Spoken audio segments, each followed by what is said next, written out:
So there we are. Like I said, where do we see? Where do we see How do we ourselves? reduce this stuff?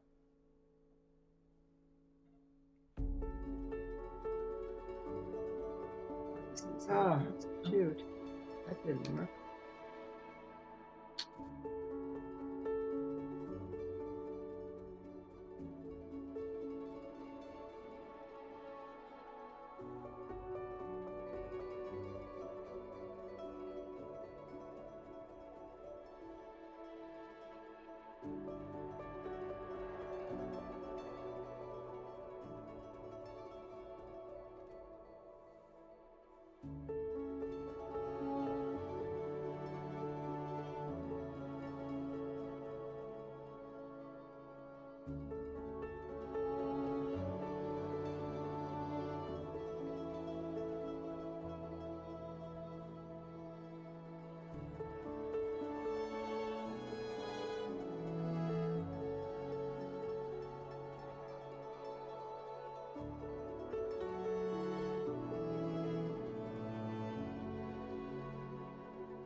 Give it maybe another minute before we open it up to see if anybody else is going to join us.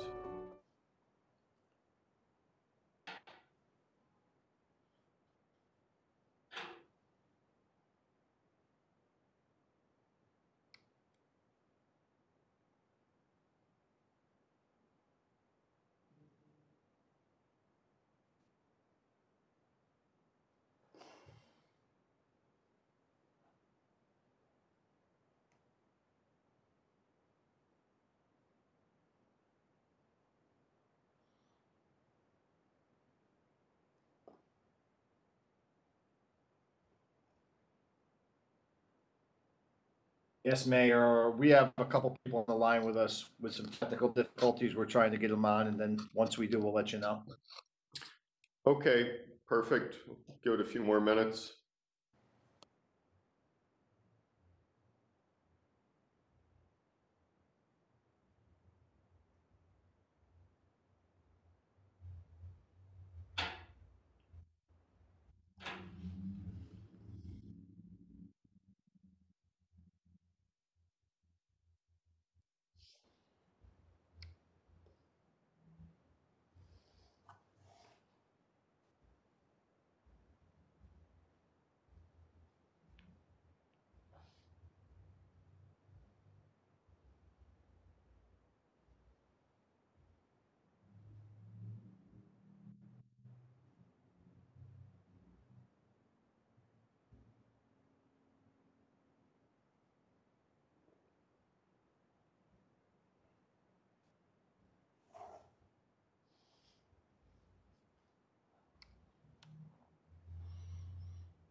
Yeah. And I would just generally remind people, if you're not talking or speaking, to mute your microphone so that we don't get feedback through the system.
Mayor, we're still working on it, but I think we should probably start. We shouldn't wait much longer.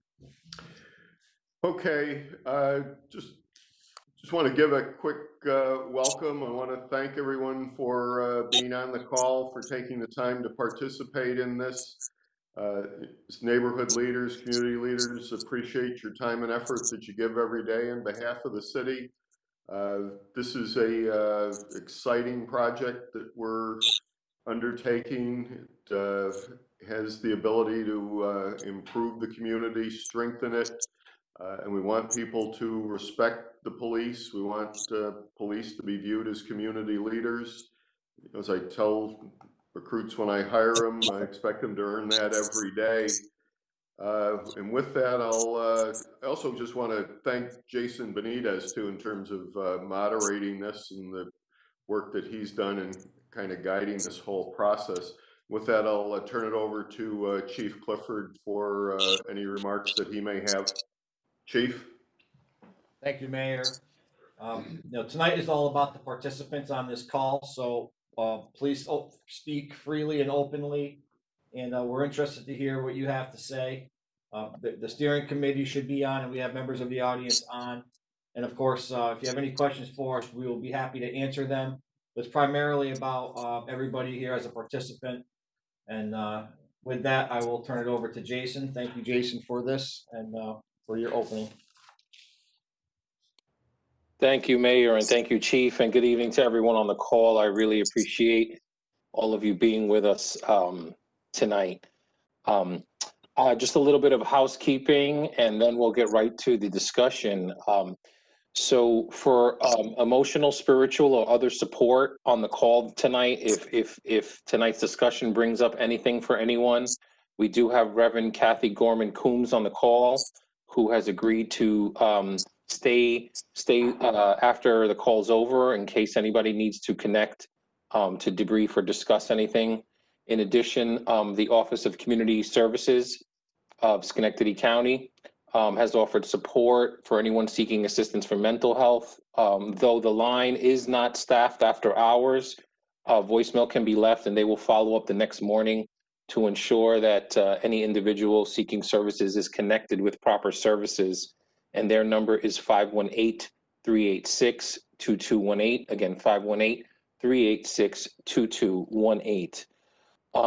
So this evening, folks, I'm going to give an amended version of my introductory statement and also going over the community conversation guidelines.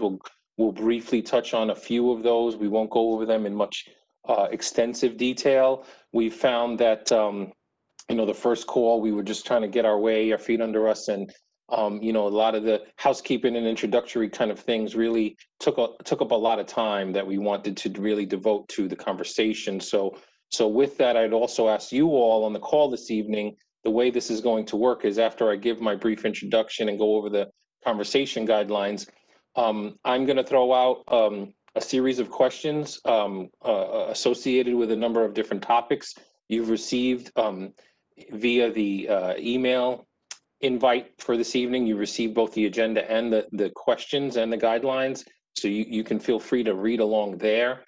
I will throw out a question and we'll ask everyone, anyone who would like to respond to the question to kind of indicate so. I will, give you the mic, or I'll turn the floor over to you, and we'd like you to just state your name and the organization, the larger organization or community neighborhood group that you represent, and then answer the question. We do really strongly encourage everyone to try to find a way to speak at least once this evening. One, so that we can know everyone who's on the call, and two, that these conversations are more impactful and robust when everyone finds a way to contribute to them. So with that, again, I'd just like to quickly do an intro. My name is Jason Benitez. I go by he and him pronouns, and I currently serve as the Vice President of Talent and Inclusion for the Capital Region Chamber. And I humbly come to this group and the work that it is charged to do with the best of intentions and a sincere willingness to do what we can to produce meaningful, needed change. A little bit about me: I was born and raised in Brooklyn, New York City. I identify as a Latino male. I went to UAlbany for my undergrad and graduate work, and then started my career in higher ed for 15 years before joining the Chamber last year. I worked at UAlbany, Schenectady Community College, and then most recently Union College in Schenectady. And my roles, particularly while at Union, and I was at Union just shy of 8 years. My roles in higher ed, particularly at Union College, were expressly to work on the diversity and inclusion efforts on campus, and in the community at times, and it often included having difficult conversations and sitting down with folks with differing views and perspectives, and really trying to produce meaningful dialogue through that process. So I hope that we can continue that this evening. The executive order that was given by Governor Cuomo and the subsequent task forces that have been created around the state are kind of a little bit of an acknowledgement that there are issues and problems in the areas of policing policies, practices, and procedures that need to improve, particularly when it comes to addressing disparities that affect communities of color.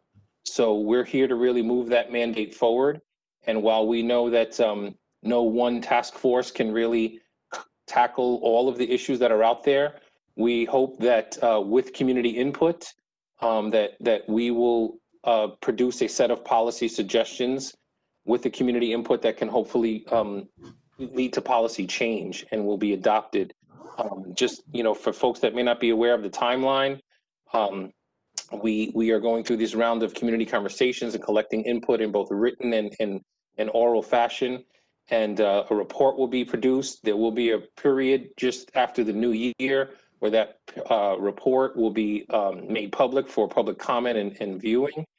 And then by April of 2021, a final set of procedures is to be submitted for potential improvement. So as we enter these community conversations, we've tried to include as many stakeholders as possible, and believe that we will hear from individuals through this process that are fairly representative of the wider Schenectady community and their perspectives. This is really our chance to center the voices of those impacted by these issues the most, and really hopefully listen and learn and see what we can do to make the problem better. So I'd like to close by just saying that, while we are individuals, these issues are systemic, with a number of generations of chapters to these stories. So again, I kind of reiterate that no one task force or community initiative will be able to address that fully, but we're here nonetheless. We choose to stay engaged, and we hope that the work of the task force can really be the beginning steps to both repairing trust where it needs to be repaired, building trust where it needs to be built, and really envisioning with community input a police force that really can meet the needs of the community in a fair and equitable way. So again, I just offer that up as a little bit of an introduction to you all, and I'd like to get right into the conversations with that. We are going to quickly go over the community guidelines here, the conversation guidelines. Again, I'm not going to speak on all of them. I will touch on ones that I feel are most relevant, and then we'll just get right into the conversation. So if you're able to follow along on the screen or on the agenda that was sent, we ask everyone this evening to speak your own truth with care, meaning that it's important to be as authentic and honest as possible, but to do so knowing that we're all in different places in our learning, and it's important to be mindful of the impact we may have on those around us. Where possible, use I statements and avoid making generalizations about a group or broad-based assumptions. Speak from your own experiences. This is a key one, assuming positive intent. I think everyone, by giving up time this evening, is here assuming that everyone comes to this process with a positive intent. The topics we'll focus on and discuss this evening are personal and challenging, and we don't all share the same language or experience. So focus on assuming that everyone is doing the best they can. The ouch, oops. If someone hurts your feelings in a conversation or says something, I'd like somebody, the person that's hurt to say ouch. That's a kind of a public acknowledgement that something was a little bit of a rub, and we will, debrief that as a group where that oops came from, and be aware that, you may intend things to be said one way or intend things to be received one way, but the impact can be felt in a different way, and just being aware of that. Leaning in and leaning back. If you don't speak up often, lean into dialogue. If you find that you're speaking up often, try to find a way to lean back. However, we ask that everyone try to remain engaged throughout the entire session. And again, I'll kind of just in a brief fashion, courageous and brave space. There's been a lot of talk about safe spaces. Safe space doesn't mean that you won't be challenged. This may be uncomfortable this evening at time, but what we hope to do is create a courageous or brave space where people can be supported in speaking their own truth to power and really contributing in a meaningful way to this dialogue. And again, yes. Did somebody? Okay, sorry. And expect that we won't resolve everything in one evening session. There may be a lack of closure, but we'll do our best to figure out what we can and contribute to this process in meaningful ways. So again, my name is Jason Benitez, and I welcome everybody, and I thank you all for being on the call this evening. I'm just going to take a minute to switch my view here to panel view, to tile view, so I can see more of you on the screen. And then we'll get right into it. So, all right, preliminary question out here. Just, and again, we ask people, whoever would like to respond, to indicate. I'll call on you, and then we'd ask that you just state your name and the group that you represent. But on the topic of trust, let's start there. From your perspective, how would you describe the current status of the relationship between the Schenectady Police and the wider community? On the topic of trust, from your perspective, how would you describe the current status of the relationship between the Schenectady Police Department and the wider community? And again, that's up for anyone to kick us off and respond to. My name is Dawn Raysor, and I represent the Hamilton Hill Neighborhood Association. And I would have to say the trust between the police department and neighborhood, as far as I'm concerned, I think it's lacking in a lot of ways. I think over the years, because I'm born and raised in Schenectady or whatever, so I've seen a lot of should I say dishonest behavior, not trustworthy behavior from a lot of officers previous. So I think the trust is lacking in a big way. Thank you, Dawn, for leading us off. And again, we want these conversations to be as frank and honest as possible. So thank you for that. You all represent community organizations or neighborhood groups and have both a current and historical view on the ground level in your community. So I appreciate those perspectives. Thank you for that. And the steering committee, including the chief and others, are here to really listen tonight. So please be as open and honest as possible. Thank you, Dawn. Anyone else would like to answer that first question? How would you describe the current status of trust or the relationship between the police and the wider community? Marva Isaacs with Hamilton Hill Neighborhood Association. Well, the trust that I have with the police and police, I'm the friend of the police. And I'm going to say this, I went around to the community and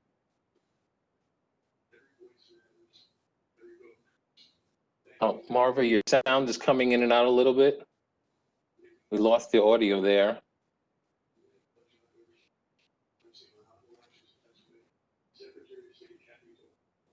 Marva, we can't hear you right now. Okay, hold on. Let me fix this. Okay. We have you back now. Go ahead.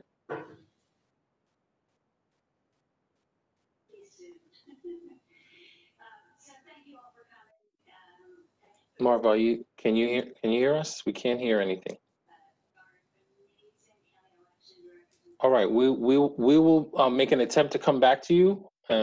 So please, if we can get your audio resolved, we'll be sure to come back to you, Marva. Thank you. Jason, if I may make a suggestion for Marva, you might have a better connection if you turn your video off. Okay, thank you, Marissa. A suggestion is sometimes a better connection is secured on audio if the video is turned off.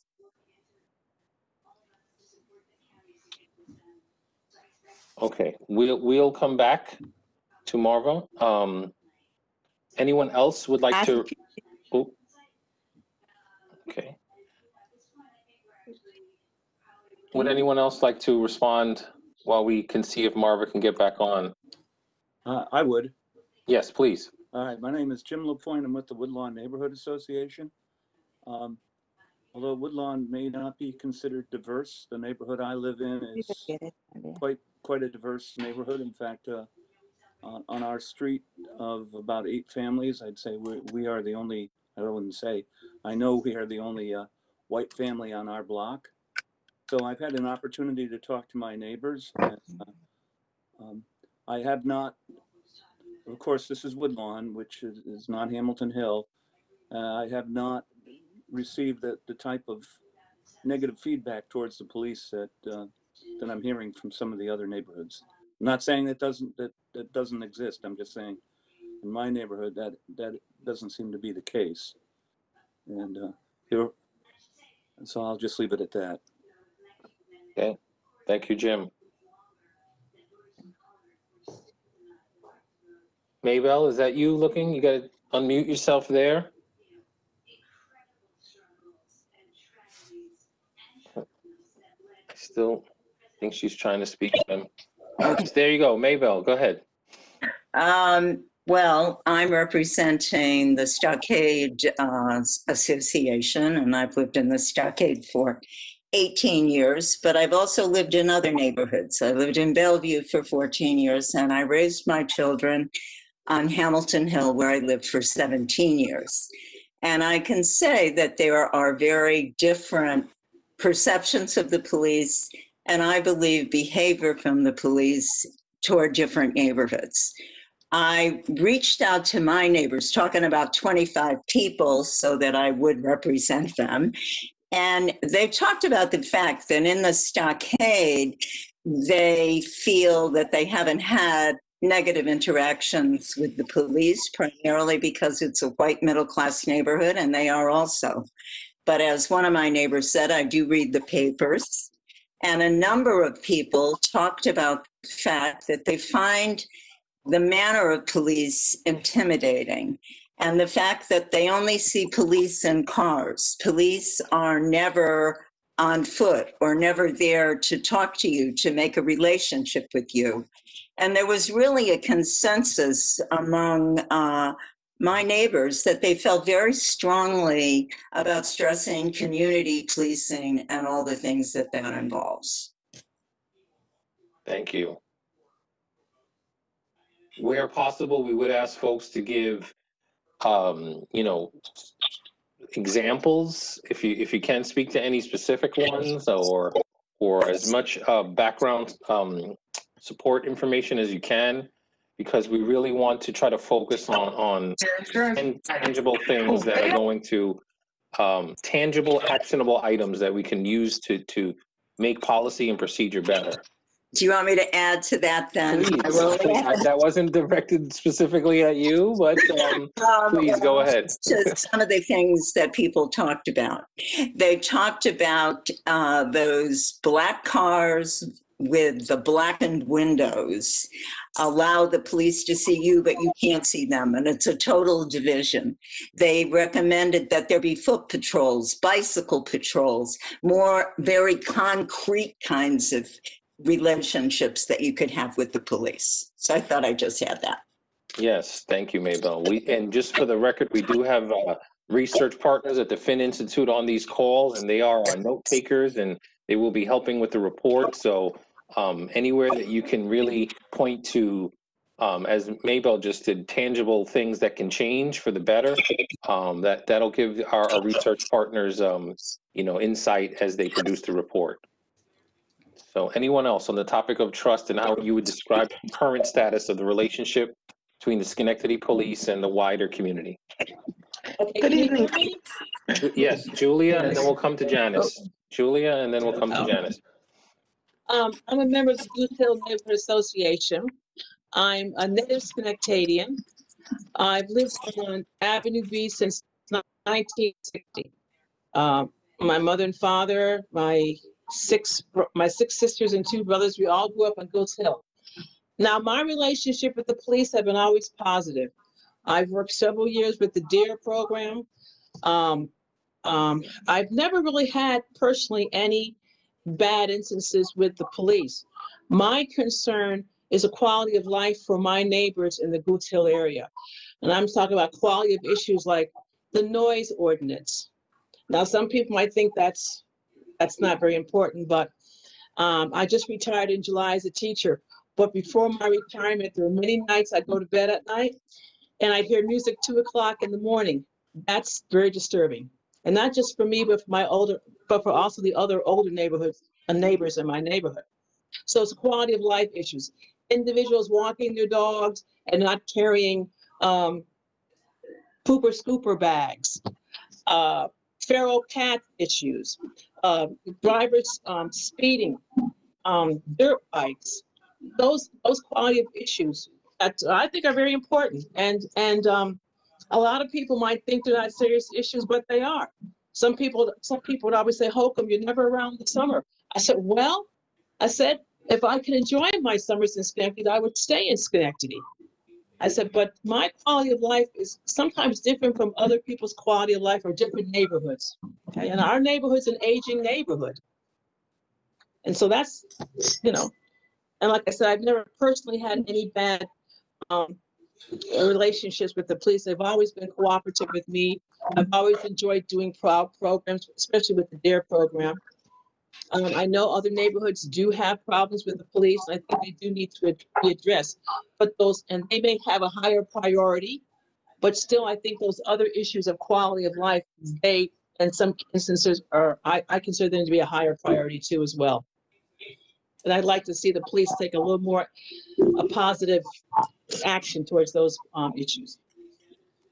Thank you, Julia. Occasionally, I may try to recap or recap some of what's been said. So if I'm ever off, please chime in and correct me. But what I'm hearing is a desire to have quality of life ordinances enforced a little bit more in the Goose Hill area. Yes. Okay, Janice, I see you'd like to speak next. Go ahead. Yes, thank you, Jason. How are you today? I'm doing well. How are you this evening? Good. My name is Janice Rouse. I am representing SUN, which is the Schenectady United Neighborhood Association, which is a coalition of all 12 neighborhood associations in our city. I'm also a recent retiree from Schenectady County after 35 years of being a social worker, and I've been a resident of Schenectady for over 35 years. Trust is a big issue, depending on the neighborhood that you reside in, as well as the ethnic group that you happen to belong to. So we are going to have different experiences because we're all different. So from my experience, who I lived in Hamilton Hill for years, I currently live in the Mount Pleasant neighborhood. Trust in regards to dealing with people of African-American background, especially, has been a big issue in the city of Schenectady where the police is concerned. We don't get the same treatment as others. We haven't gotten the same treatment. There have been many incidences that I can recall in my own personal history in regards to police officers coming, when we call as victims, we're treated as assailants. We're treated as the victors instead of the victim. We are also residents and we deserve to be protected and served, but we don't always feel like we can call because we're not protected and served normally. So there is a lot of work to be done in regards to that issue. There are some positive experiences that I've had with the Schenectady Police Department. I have a family member that is a police officer on the Schenectady Police Department. I've dealt with a number of them in my work as a caseworker in responding to, elder situations and, situations of child abuse, etc. So I have had an array of experiences, some good and some bad. There is definitely a common denominator in regards to when we're dealing with people of color and the police officers are dealing with us.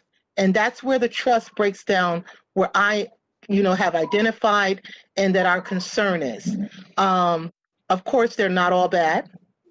And we have some that have issues that we need transparency. We need to know what their histories are, and we need to wean out the bad apples in our police force.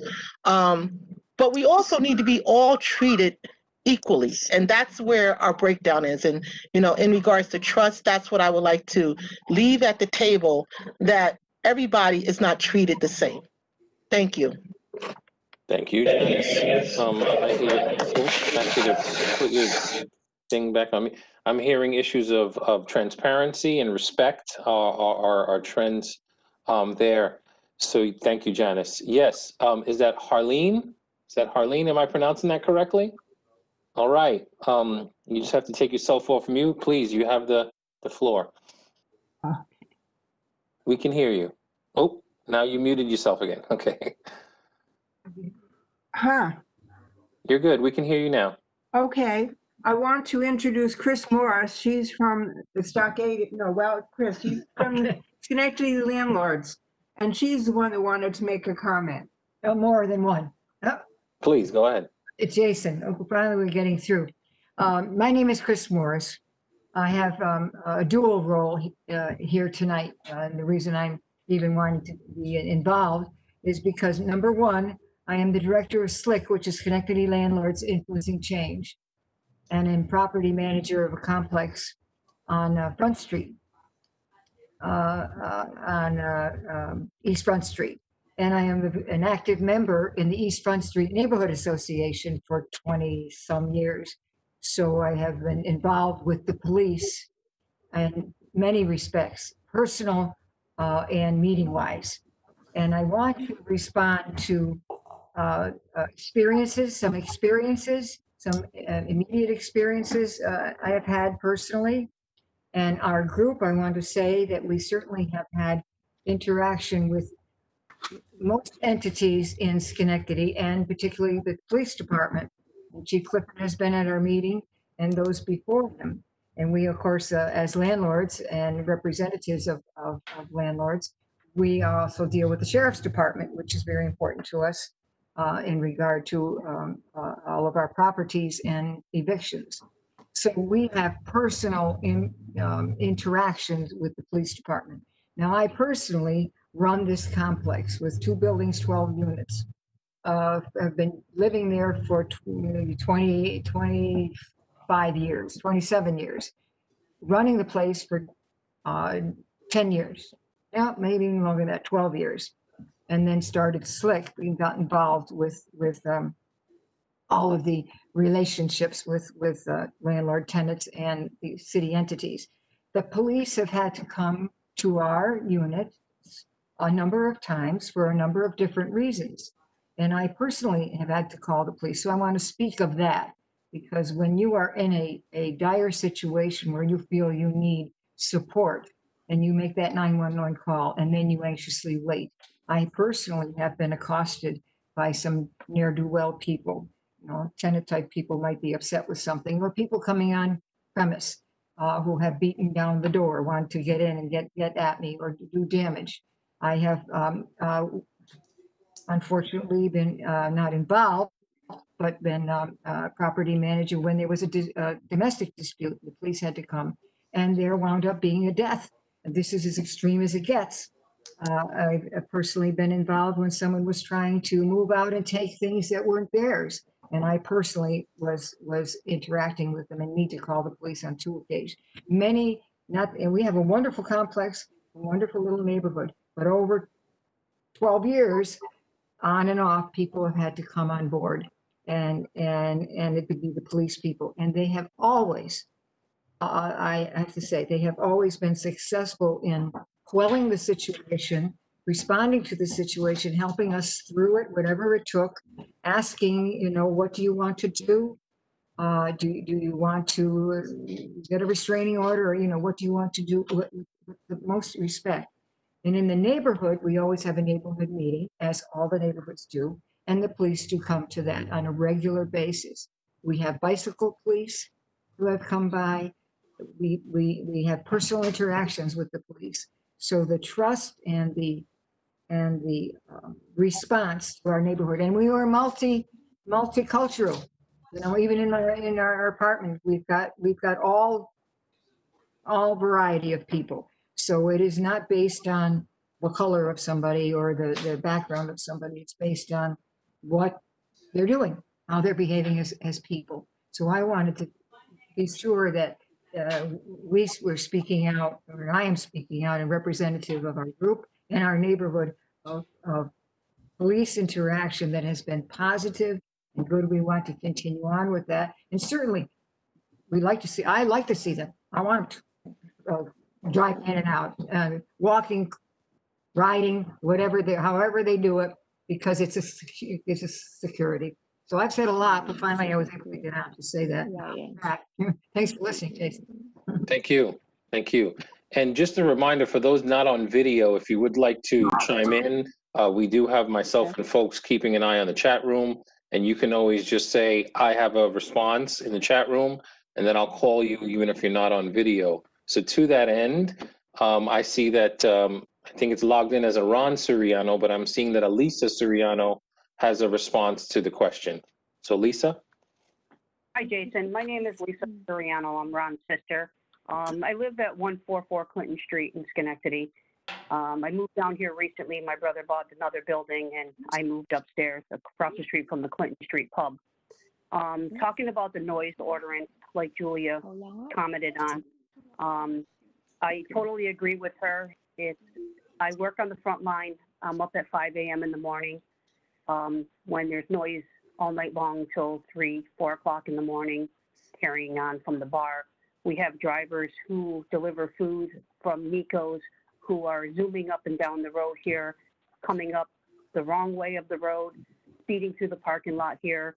They're going to kill somebody. Somebody's going to get hit. It's going to happen. I have a small dog. I walk my dog. Just, I think they need to take people in consideration who unfortunately go to bed earlier at night and have to get up early in the morning. And like I said, I'm on the front line. I'm working 5 days a week, all day long until sometimes 6 o'clock at night. I'm not saying are not handling it. They are handling it in certain ways. It just, something needs to be done. I just don't think it's fair that, you know, we have to suffer and not be able to get our sleep at nighttime because of the noise from the bar and, you know, the yelling and the screaming outside in front of the bar until all hours of the night. It's just, it's unacceptable. I've never seen a bar that acts like this or carries on like this.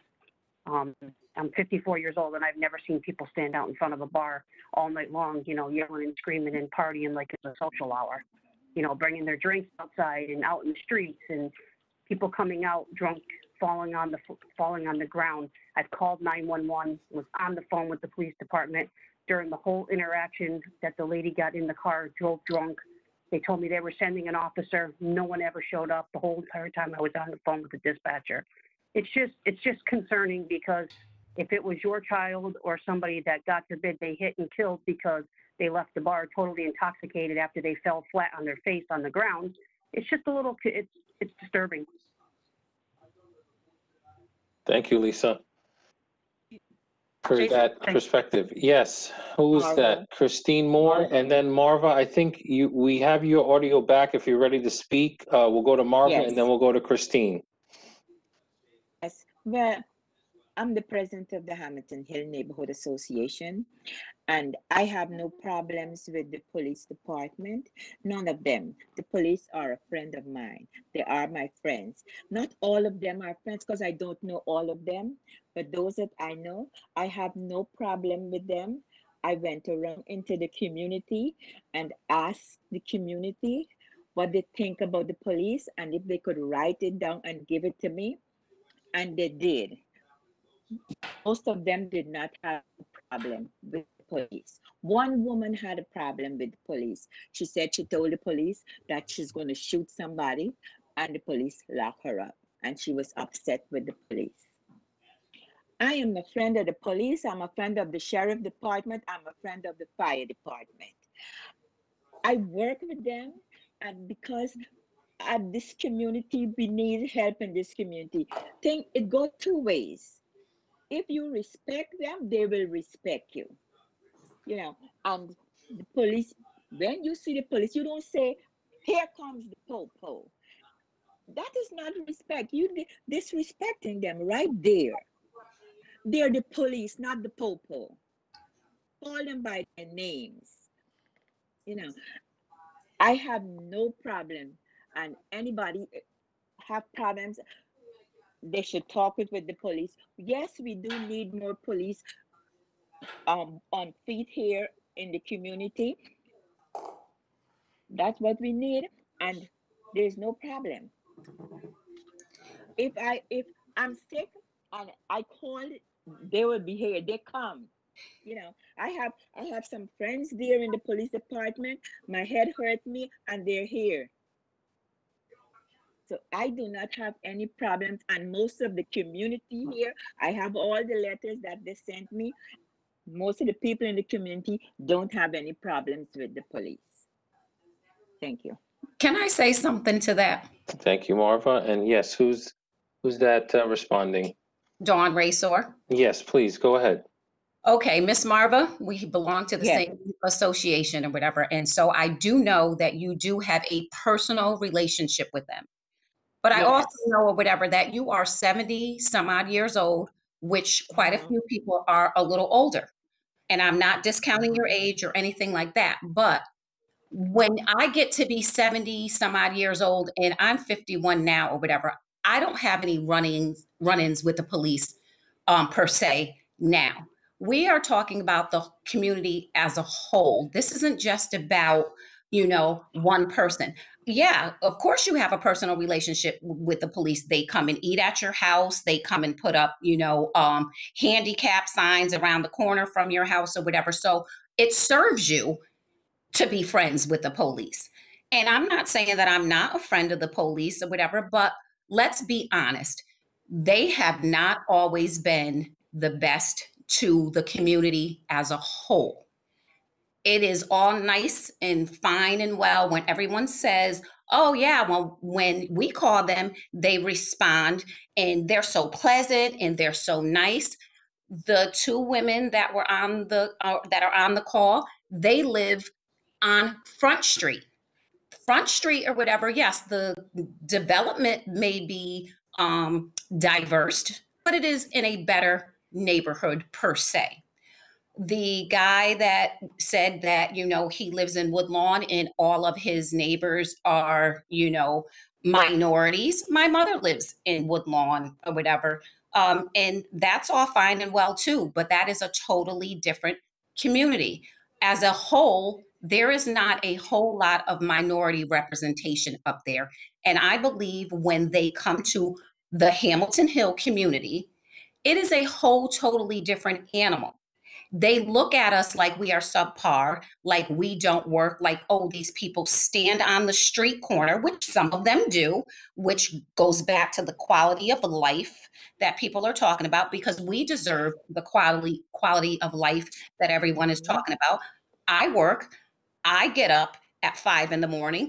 When I'm coming home from work, there are a bunch of people standing at these corner stores, but we don't have a loitering ordinance in the city of Schenectady. So that's a different story.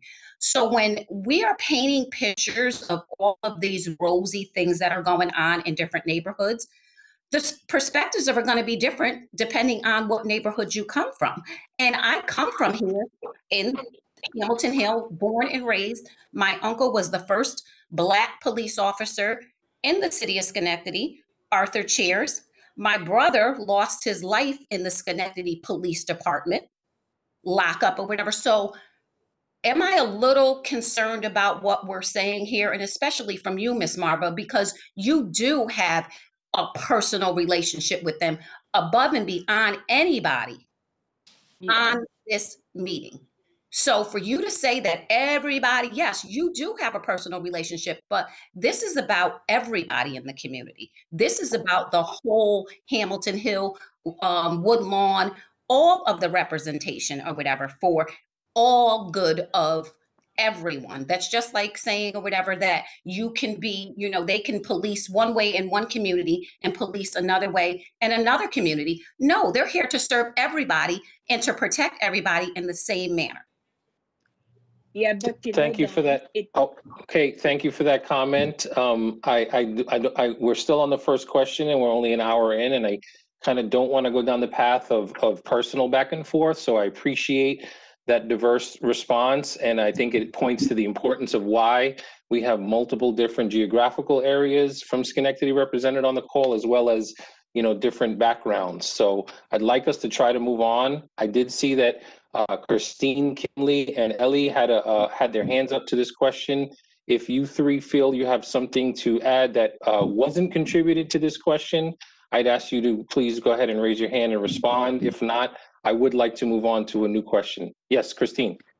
Hi, Jason. I'm representing Sun, but I'm also a member of the Goose Hill Neighborhood Association. And Janice talked a little bit about Sun and how it's a collective organization.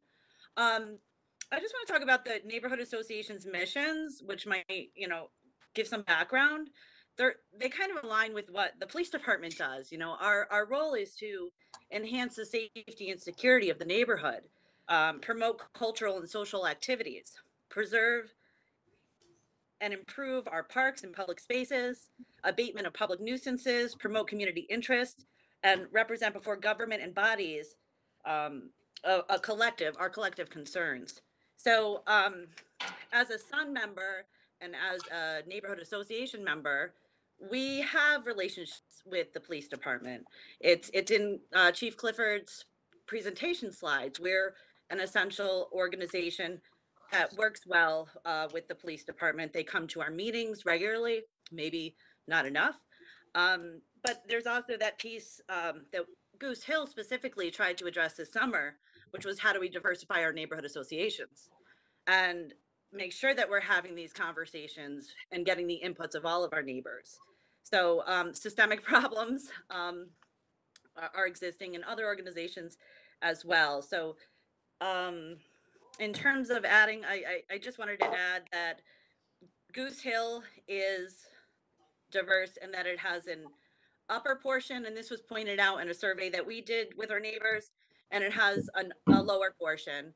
And there's often division within this own neighborhood of the lower part of Goose Hill versus the upper part of Goose Hill. So even some folks from the upper side, well, we're fine up here, but we don't know how they're doing down there in terms of police response and trust and issues going on there. So it kind of contributes to the conversation. It's already been said, but it's important to say that even within our neighborhoods, there is diversity, and people do recognize that there's differences within our own neighborhoods. And just to speak of being pulled over from, I was on Albany Street, pulled over using my cell phone. I drove down, took a right by the MVP building and got pulled over, and I didn't understand why, but it was just sitting there using my cell phone, pulled over, doing the right thing, and then was followed to see what I was doing on Albany Street, parked for no reason. So that was my, I guess, negative interaction with the police. But I've also had very positive ones in terms of collaborating and getting communication out there, which is really important. So we have to do as neighborhoods a better job at communicating what we know and what we're hearing from our police departments with our neighbors, not just those that attend the meetings, but the broader neighborhood. That's all. Thanks. Thank you, Christine. I'd like to throw out another question since it kind of, Christine, had a segue into that. Community policing involves police officers working with community members to identify the root causes of crime and then working alongside the community to offer a range of activities that seek to reduce crime and address related issues. Given that definition, to what extent do you think your Schenectady police force practices community policing?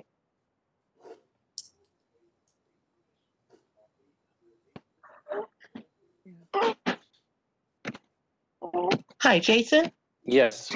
This is Janice Rouse. I would like to address that. Yes, please, go ahead. Jason, in my opinion, I want to say that First of all, let me just indicate that the reason that we're here and the reason that these groups are being formed is because of an executive order by our governor.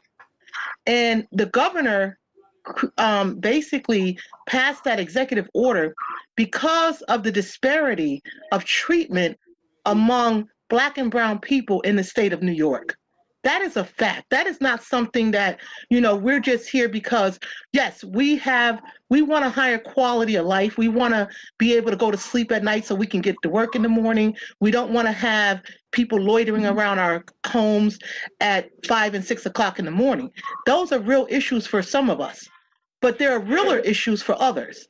Others that are profiled on an ongoing basis, people that have been policed in a very unjust and unfair manner for many, many years. This is why we're at this table today. We're not here because of the loud music and I can't sleep at night. And trust me, in Mount Pleasant, we get that a lot because over the summer, you have the fireworks, you have that, and you have all kinds of stuff. And I've called the police and said, hey, it's 3 o'clock in the morning. I don't mind up until 1 o'clock, but it's 3 o'clock in the morning. Can you have them turn it off? But it's a bigger issue, people. And the bigger issue is that Black and brown people in our communities, in the city of Schenectady, across this nation, has been treated unfairly and unjust within our criminal justice system and in our police system.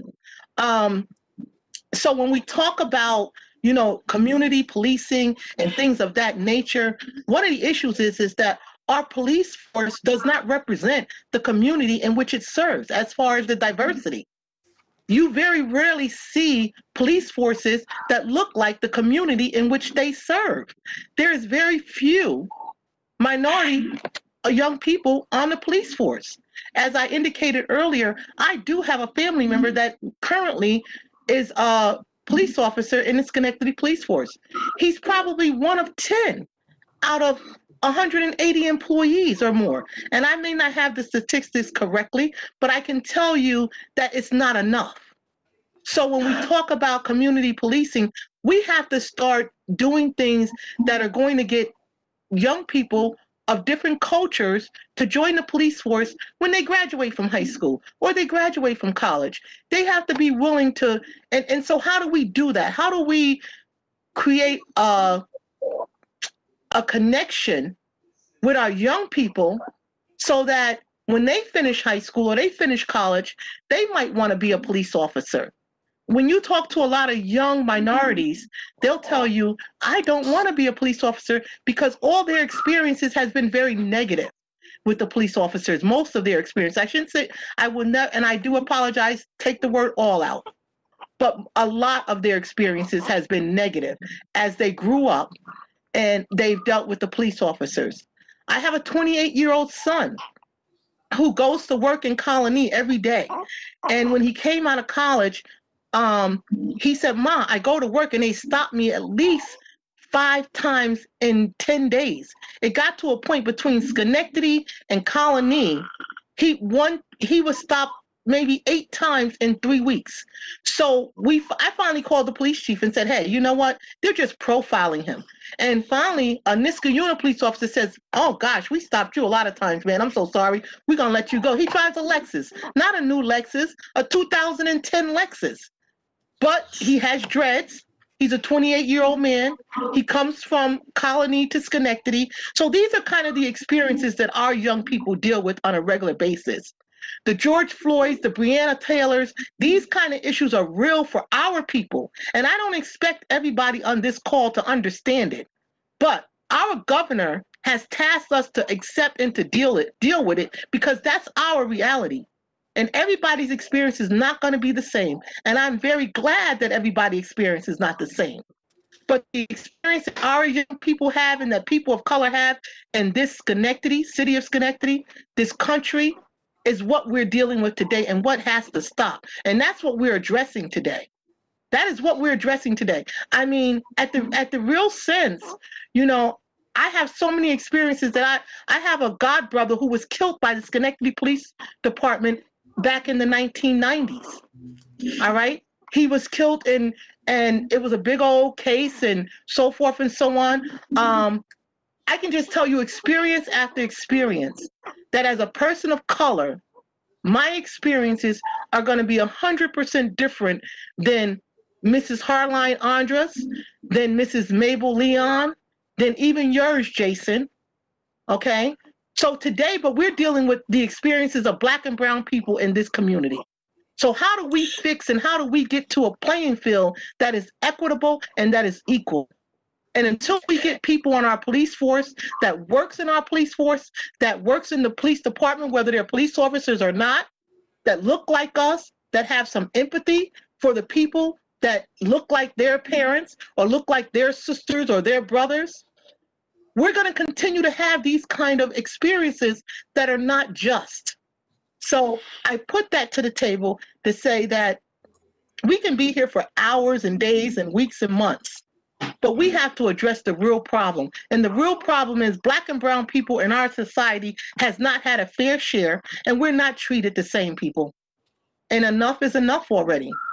So I'm here, and whatever we can do together to make it work, I hope that we can start with some policing ROTC programs where we can get police in our schools, not in our schools, not to be police officers, and I'm not for that one, okay?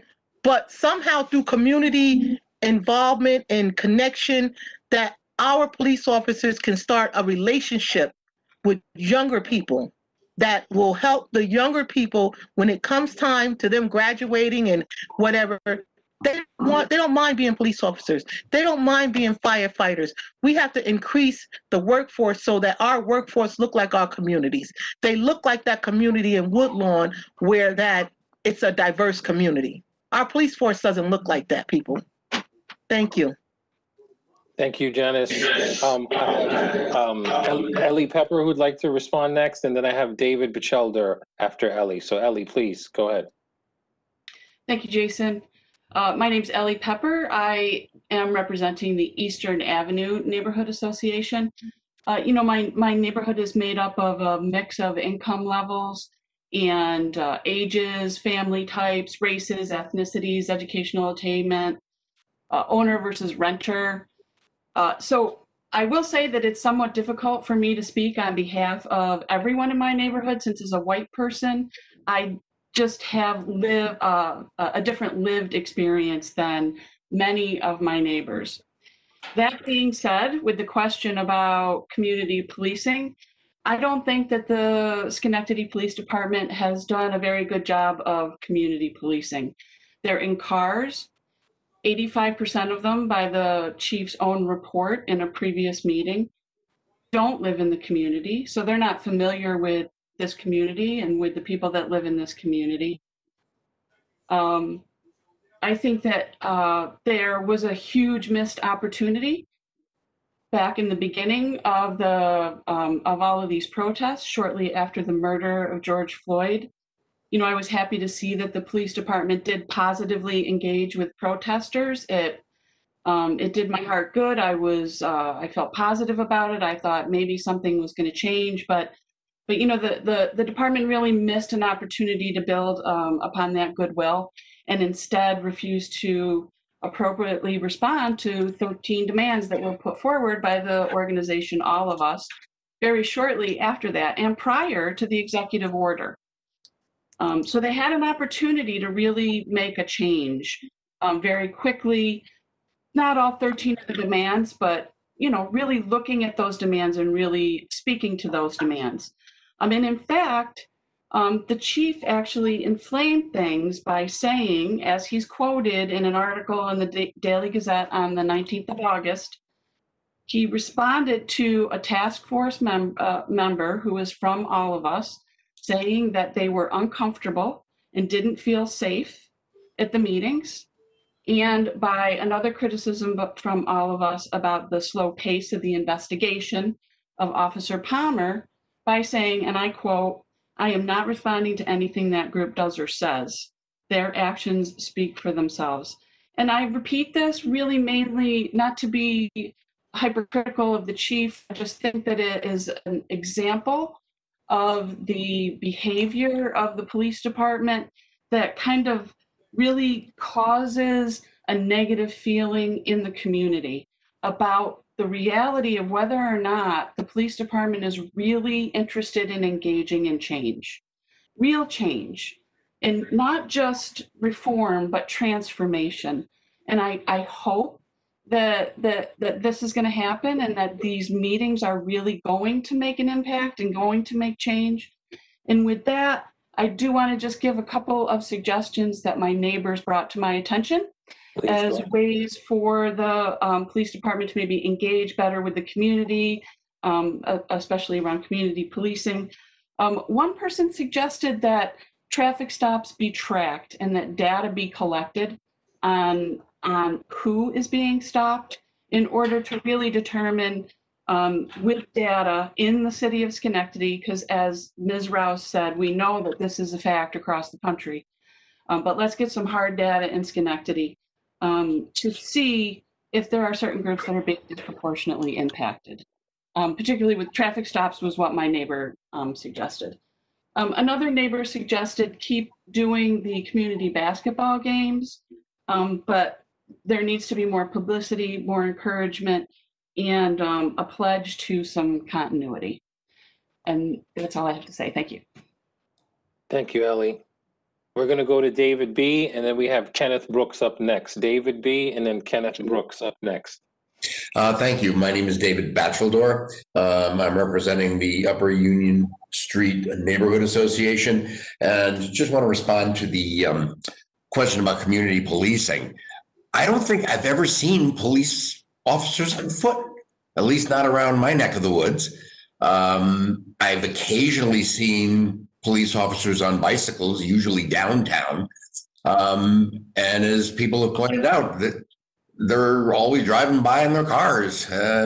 That's about the extent of having any interactions with police officers. There's no opportunity unless we'll wait to the car as it goes by.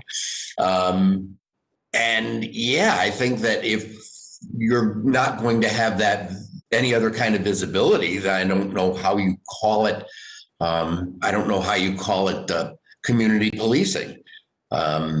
And just kind of something else somebody said that spurred me, and I'm sorry, this is a little off topic.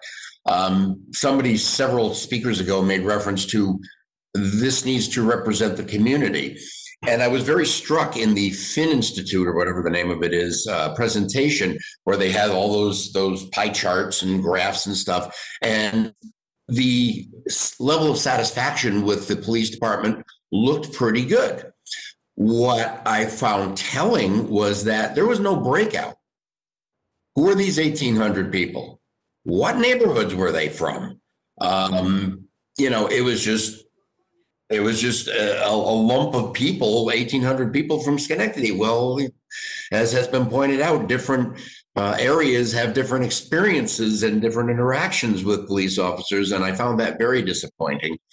I was also very disappointed in the initial PowerPoint by the responses to the 13 demands. They were perfunctory. They were all, well, we've got this policy in place and we got this regulation here. And I didn't read any meaningful effort to address the spirit of those demands. It was all just, oh, we're doing this, we're doing that, everything's good. So anyway, that's my 2 cents. Thank you. Thank you, David. We're going to go to Kenneth Brooks, and then who? Somebody, I see Mabel with her hand up, but Ken Brooks, you're up next. How's everybody doing? Can everybody hear me? Yes. Yeah, my name is Kenneth Brooks. I'm with Community Fathers. I wasn't born in Schenectady, but I lived here most of my life. And like a lot of people is making good points, and what I see is, you know, there is an issue. That's why this is happening. And the issue here is, you know, the disparity of how people are treated. Now, one thing how I feel is we don't know the police officers. And I'm not saying we as in Black, white, Spanish, we as in the people of the community. Regardless of what community you're in, we really don't know these police officers. Like they say the job, or, you know, the statement is protect and serve. So I think of, you know, protecting my family and serving my family. So that to kind of relate that with policing, I don't see police protecting me. I don't see them serving me. What I see sort of is, strangers and tyrants with the green light, guns, handcuffs, and the ability to do whatever they want to do. And they don't even know us. So for any individual, regardless of your color, if someone has the power and the authority to shoot you, to handcuff you, to detain you, to enter your life however they want and do whatever they want with it, the least that could happen is they could know you. Sometimes whether it's a call, domestic violence, or a call for a noise ordinance, or just they see something that's disturbing, so they pull out.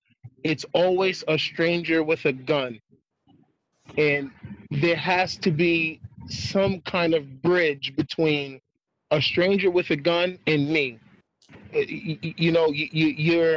Your job is to protect and serve, but it seems like that's not what's happening. So you have an officer that, like I said again, they have a gun, they have a badge, they have the authority, and they don't even know who you are. They've never played basketball with you. They've never met your kids. They don't know where you work. They don't know who you are, but yet they have the authority to, do what they do. And I just think that with the community policing, it has to be a bridge between that. Like they say, the police officers, they'll ride by your neighborhoods and they'll stare at you. If I'm here to protect and serve, I'm going to say hello to someone that I'm going to protect and serve. I'm not going to look at them and stare at them with like a look of authority in their eye, or a look of I have the power. It seems like the relationship between police officers and the community, like I said, it doesn't matter your color or what race you are. It's just a gap. So I think bridging that gap, having the police officers more familiar and more comfortable and more knowledgeable about the people who they're serving, I think that'll be a big step in moving forward with the community policing. I would like to say Thank you, something Ken. on that. You're welcome. Please go. I can't. Dawn Racor. Yes, please, Dawn, go ahead. Then we'll come to Maybell, and then we have Donna W. on hold. Go ahead, Dawn. Okay. We have went out to the community, and some of the things that we've come up with as far as community policing was to deploy the current police officers to the same neighborhoods on a regular basis so that the residents could get familiar with the officers instead of rotating them, as often as they do. We think or whatever, it's just time. We know or whatever that there are budget constraints, but we know or whatever that officers are assigned to certain areas or whatever, say for 30 days, 60 days. We would like or whatever to see the same officers in our communities or whatever for a good period of time, 6 months to, 8 months, if that's possible. Also, getting back to how we engage younger children to want to become police officers. They have an Explorer Club, and it starts, I believe, maybe 9th grade. Some of the neighbors have expressed or whatever, starting the Explorer Club at the 7th grade level, matching students with officers to introduce them to law enforcement career choices at an earlier age, as well as doing that with the fire department to include.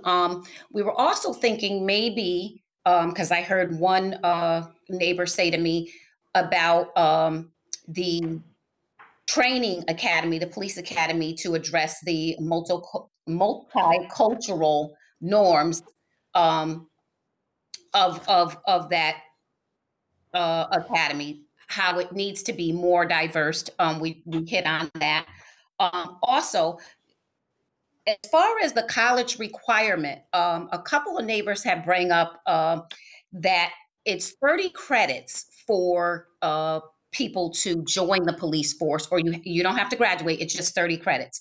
That seemed to be a little concerning to the community because we know some of our, members in the community, or a lot of them or whatever, do not go to college. College just isn't for everybody, but I don't think it should be a turnoff or something that says you can't be in law enforcement because you don't have any college credits. So that was another issue.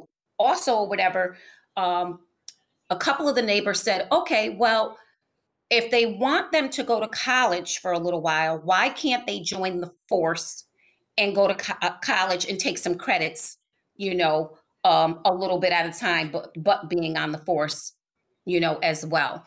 So those were some of the inputs or whatever that we had in regards to police, community policing, and how we engage our young people in wanting to become law enforcement agents. Thank you, Dawn. Mabel, and then we're coming to Donna W. next. Mabel, please go ahead. I just wanted to say, obviously, community policing is based on giving people a voice, but it's much more than that. It's not an opportunity for people to vent and just raise issues. It should be an opportunity to contemplate change. And I am really concerned about this in this whole effort. There is a tendency of organizations to want status quo. That's what they're comfortable with, that's what they know, and that's what they want to continue to do. Change is difficult and not easy. I would like to agree with Ellie and David about the young group, All of Us, that was formed after George Floyd was murdered. They came up with 13 demands. Now, those 13 demands were responded to by Chief Clifford on the kickoff of this event. And they were, as David said, perfunctory responses in which the police department basically said, we're doing this, we're doing this, we're doing this. There was no effort to take those demands seriously. Out of 13, there must have been some that you could have looked at to try to implement. I'll give you an example. They asked for no shooting at moving vehicles. And the police department responded that they always consider safety, and only if nothing else works and you have to stop a vehicle do you do that. Well, the but is the big issue. It wasn't really heard. I would stress, I think that's a very good thing to not shoot at moving vehicles for the safety of everyone. Another example was banning chokeholds, strangleholds, all those very horrible kinds of force. But it was after that had executive order from the governor that banned those things that we had the incident with Palmer in Schenectady. And so I think the police department has got to really work at responding with change, not just allowing people to vent what the issues are, but doing something about the issues. Thank you. And in the next 45 minutes, we will move to solutions for change. So please, Donna W., you're next. Hi, I still wanted to address briefly the sense of the police department as a community. My name is Donna Wojcik, and my Chromebook couldn't handle the webinar, so Marianne was nice enough to let me to come over. I am a homeowner, have been on Front Street for 15 years. It is a lower income to middle income neighborhood sandwiched between the Stockade and the casino. It is a very diverse neighborhood with more tenants than homeowners, but it is a very diverse neighborhood. I never thought, I grew up in Chicago, and ever since I've lived here and in Chicago, I never thought of the police as being part of a community. I've always seen the police as being this entity that acts on the periphery of a community and sometimes drives through in these as Mabel said, kinds of cars that you don't know who they are, why they're there, and they don't need to tell you. And until something happens in that community where they're asked to come in, then they come in. And it's usually when an accident's happened, something dangerous has happened, a drug issue is happening.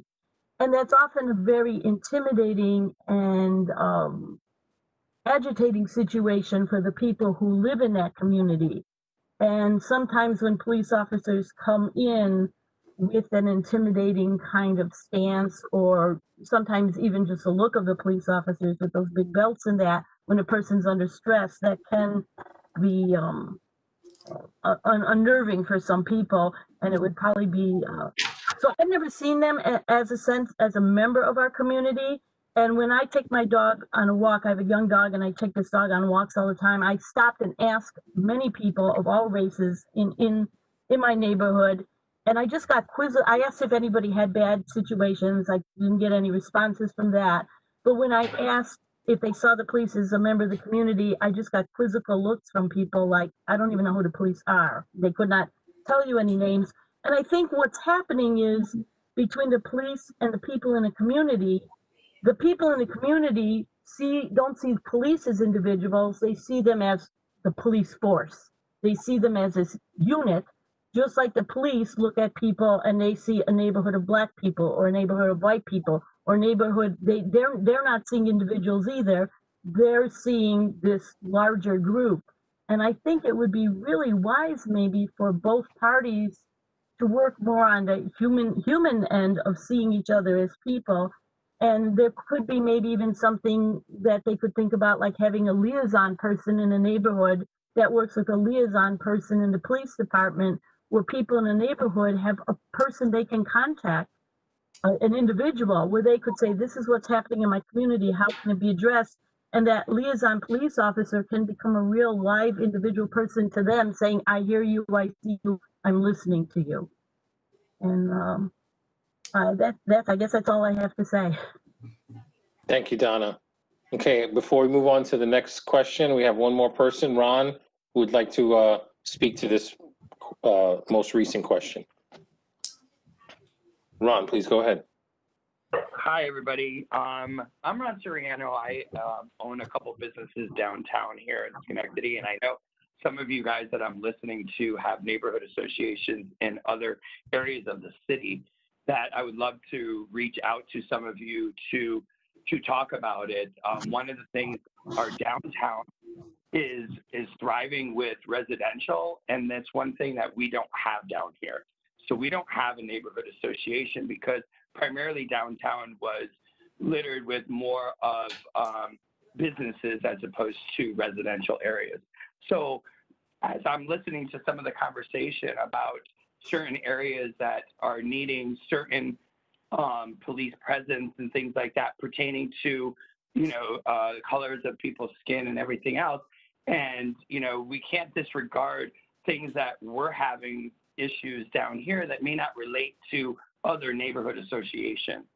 So when we have police presence in our area, what we're looking for are, similar things, but not on the same level, where yes, we are going to have noise ordinance problems. Yes, we are going to have people that, I have people that just walk on my property and decide that they're going to hang up on my roof. So these are things that we deal with because we don't have house after house after house. We have businesses, we have apartment complexes, we have things like that in our downtown. So what we're looking for as, and I've lived downtown now for the past 4 years, and I've seen things change. I converted a building that was not residential into residential because I wanted to be part of my community. So during that, I've provided information to the city where we wanted to start a surveillance assistance to the police to be down here so that the business owners and the property owners that have properties in our downtown area can actually work together with the police officers in case we have, someone speeding down the road or someone drunk driving, that we can help them if anything, so that we can help the community be better, because we are also looking for a better way of life down here. And it's not fun when we're trying to, live our lives and we've got, people screaming and we've got cars speeding down the roads where your dogs are trying to walk. So we have the same issues. It may not be a black and brown thing, but we still have the same issues that other communities have that, we would love to see more police presence, even walking downtown. We used to have Nick, and then Nick was promoted to detective, and now I have never seen the guy that's actually the foot cop in our downtown Schenectady. Never, ever. Since Nick left, I've maybe seen him maybe once or twice. So, these are things that we're neglecting in our downtown. And then when we call about something that needs to be taken care of down here, it takes them forever to get here because the police are in other regions of the county taking care of that. So how can we have a good way of life when it takes the police, 4 hours to get to a complaint that we have? So it may not seem like much when it comes to the noise, but I don't want to be up at 3 o'clock in the morning or 1 o'clock in the morning with people throwing off fireworks. I promoted something on my page with my business and about how the police were offering hotlines for, excessive fireworks. I was blasted by somebody about this whole Black Lives Matter, that I was just basically wanting the police to, arrest innocent Black people. And I'm like, that's not why I posted that. I wanted to help with people that own dogs, that are in the military, that have PSD, what is it called? Post-traumatic stress disorder. I wanted that to help them, but they turned it all into something that I was not even going with. And that's hard too, as somebody in the community, that I'm fighting for everybody down here. And to be like thrown into this fighting match with somebody about something that wasn't even pertaining to Black Lives Matter. So I want to be part of the community. We need to start something up downtown here as well, because we have the same issues, but they're a little different. So that's all I wanted to say. Thank you, Ron. Okay, folks, we're coming up on just a little over 30 minutes left, and I'd like to move to solutions. So for the remainder of the time that we have, I'd like you to try to focus your responses to tangible, actionable things that you can suggest to the Fin Institute and to the task force that's actually going to move the needle when it comes to policies, procedures, and practices. And, as mentioned at the outset, if you read the executive order from the governor, these task force are our tasks to expressly deal with racial disparities that exist. So let's just kind of look at these issues through that lens as best as possible. And for the next 37 minutes, we'll try to focus responses that provide some type of way to move forward. So with that, if you were to envision an ideal Schenectady Police Department 6, 9 months, a year from now, what would that look like? How would it look different from now as compared to the ideal vision? What things currently exist that you'd like to see go away? What things that do not exist right now that you'd like to see added or supported? So again, we've got about 30 minutes left, and I'd really like to focus on the solutions phase. So please, anyone would like to respond to that? Envisioning an ideal Schenectady Police Department that has a strong relationship with the community. What would that look like? How would it be different from now? What things would go away and what things would be added to that ideal vision? Yes. This is Ellie Pepper again, and I guess I kind of want to ask a question. And I don't know if if anybody from the police department can answer a question from us, but I'm just kind of wondering, like, how do they determine where they're going to do bicycles and where they're going to do foot patrols and where they're going to do cars? And that might maybe, the answer to that might maybe give some idea of some suggestions for how to do those things in a different way. Okay. Chief, if you're in a position to quickly answer that question, please go ahead. Hey, Ellie, it's Daryl Mallard. I'm the Assistant Chief of the Patrol Division. Right now, we typically deploy a foot post downtown, 8 a.m. to midnight. And then in the other neighborhoods, it's kind of a seasonal attempt. Obviously in the spring and summer we try to do it, but most of the time the officers bring their bikes with their police car. Obviously, they need to be able to handle emergency calls, and with the amount of priority 1 calls that we're handling, which is our highest level emergency, they haven't been able to ride or walk, as much as we have wanted them to, because we're still responsible for answering those calls.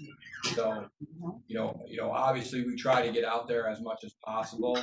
But obviously from some of these meetings, it's apparent that it's not enough, and we certainly acknowledge that. Thank you for that. I'm getting a word that there might be some folks with hands up that I'm not seeing. For some reason, I'm only seeing about 10 little thumbnails with actual video on. And if I'm missing someone, or if somebody has a question that I'm not seeing, or if you've had your hand up, please just throw your name into the chat box and say you have a response, and I'll make sure to call on you, because for some reason I'm only seeing about 8 to 10 actual thumbnails with video, and I may be missing some folks. So David B. would like to respond to this question as far as potential solutions and envisioning an ideal Schenectady police force. Yes, David, please, you have the floor. Okay, thank you.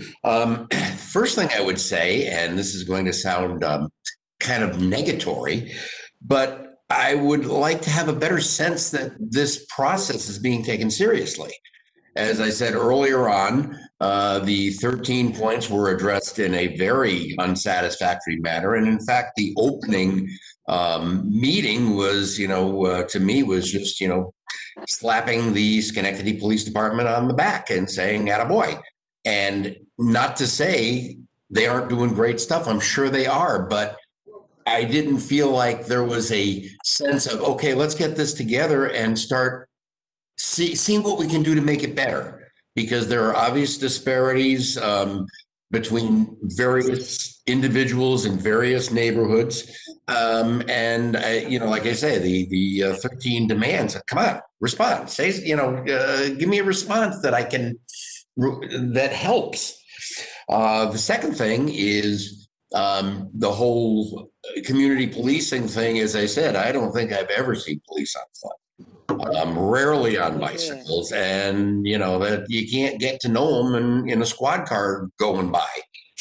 And the third thing is the unfortunate term, defund the police. I am not suggesting that at all. However, I do think that the resources we need to look at reallocating the resources. My pet example is someone with a mental health issue who is, who clearly needs to be dealt with and is, raising a ruckus and is not doing well, is decompensating. And that's just not in the wheelhouse of a police officer, in my opinion. And that's not to denigrate any police officer or their training or anything else.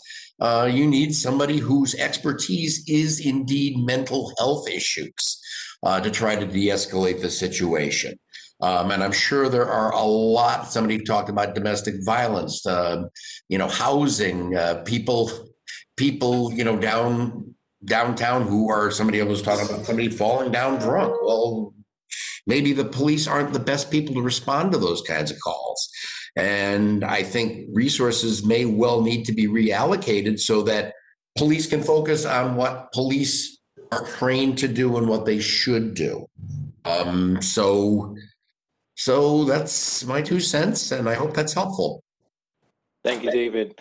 I'd ask everybody who's not speaking just a reminder to be on mute. And I have quite a few people in queue here, and I want to make sure I get to some people who haven't had a chance to speak yet this evening. So we'll go to Kim Lee, and then we have Carol D after. Kim Lee, and then Carol D is next.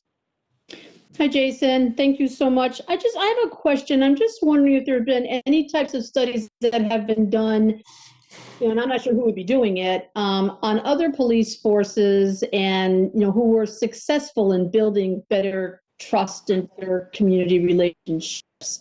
And perhaps some things that the Schenectady Police could model their performance and their policies after some other types of police forces who have had success in this area. I mean, it just sounds like there's not a lot of trust going on here. I mean, everybody's made really great points, and just the point. I don't remember the young man that was speaking from the fathers group, but he said some things I hadn't really thought about. I mean, just the point of what police look like when they're coming at you, can be so intimidating that it puts up that issue, and that fear, lack of trust is immediately there right away. I mean, I personally have not, I'm a member of SLIC. We always have had great attendance by the police coming to our meetings. I've had the sheriff's department help me out. There was one sheriff that stayed with me for 4 hours in order to remove a tenant who was doing a lot of illegal things in one of my properties. So I can't really say that I've had a lot of negative experiences with the police. I live on Lakeview Avenue in Mount Pleasant, and we are between Crane and Chrysler. It's all single family homes, pretty much everybody that, owns their own home, but our street is only 1 block long, and it's like, a raceway. And we've called the police many times, and they've tried to put up that thing that shows you how fast you're going. Nobody cares. I mean, I'd love to get a big old speed bump out on the street, tell you the truth. But, I'm just wondering if there's any studies that are available of, here's a model that has actually worked in other cities, that maybe some pieces of that could be followed and modeled after by the Schenectady Police Department. And I do agree with the last gentleman that just spoke that I do think that we need a portion of the police department to be someone who can do some mental health kinds of things. So thank you. Thank you for those comments. And I would venture to say that a consideration of best practices is going to likely be part of this process. And our research partners with the Finn Institute have engaged in task force of this nature. So, but excellent point there. Carol D, who hasn't had a chance to speak yet. Carol. I'm going to speak a little bit about a suggestion. I think I heard from the policeman who just spoke that the challenge is that some of the minor problems don't get addressed because calls from neighbors and stuff, because they're, the patrols are sort of pursuing things in their cars, so they can't be on the bikes. And I guess I was thinking that the kinds of things that generate minor calls, whether it's speeding or noise or all the quality of life things that we kind of heard, might better be addressed in a more proactive way, or preventing the problems so that no one actually has to call the police about it. So, for example, really improved signage for, I'm going to say, I know that people are for speeding or one-way streets or all of that stuff that seems to, if neighbors didn't have to complain about that kind of stuff, they wouldn't have to call the police to sort of say, can you do something about this? So if there are ways the police working with other departments within the city that are responsible for traffic and signage and parking signs and all of that, maybe improve that in more of a problem prevention, proactive way, as opposed to waiting till neighbors have to complain about it endlessly. That would sort of free up, and maybe there's a way then the bicycle patrols can stop at some of the places that are responsible for generating the noise that we all complain about, the taverns and stuff, and remind them of those rules in a community but policing way, as opposed to having to show up when maybe the music is too loud, doing it beforehand. So it's those kinds of solutions, as opposed to waiting for the calls to come in and they don't get the priority that neighbors wish they would because the police are busy doing other things. So that's all. Thank you, Carol. Marva, I see your hand. We have a couple other folks we need to get to. So Ken Brooks and then Christine Moore. And again, we've got about 25 minutes. And from a racial disparity lens, I'd like to spend the next 25 minutes on solutions of what you'd like to see in an ideal situation. Yes, So, Kenneth, please. No, I already spoke. You can go to someone else. Okay. Christine, did you want to jump in? Thank you, Jason. I have 2 points. One was that Sun met back on July 22nd with some members of the Civilian Police Reform Board, and the minutes from that meeting reflect maybe some outdated, because I'm looking back from July. There were some comments regarding how they were pushing for some changes with the Civilian Police Reform Board. The first point was they cannot see personnel records through Section 50A of the state law, which was recently enacted. And then there's question marks about overturned, and I'm not going to say that I'm up to date on the most information, but the complaint was Schenectady Police Department won't give them personnel records because the police union blocks it. The second point was that they want to see statistics on the Schenectady Police Department use of force broken out by demographic groups.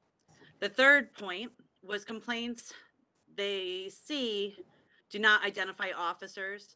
They want to see the names of the officer against whom the complaint is made.